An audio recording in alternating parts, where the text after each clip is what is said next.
Saw, ano kayang maganda din sa aking ngipin? Ay, nauga. Ay, gusto mong mabunot? Oo. Ba't hindi mo talian ng sinulid? Ala, ay madaming beses ko nang nagawa. Ay, laging napuputol yung sinulid. Kakagayon ko'y putol ng putol. Ay, ibig sabihin matibay pa. Ay, Baka naman, pero nauga na. Oo, maliliit yung sinulid mong itinatali. Yung pantay. Pantay sa damay. Naku, maliliit yun. Yun din na may mahuna. Ay, anong kailangan? Meron ako din yung naitagong yung galing sa bigas. Ay, aray.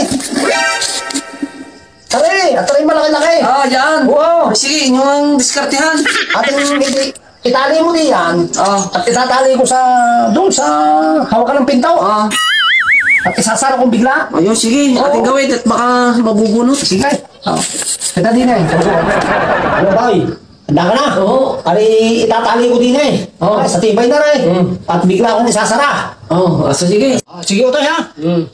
At isasarado ko na. 1, 2.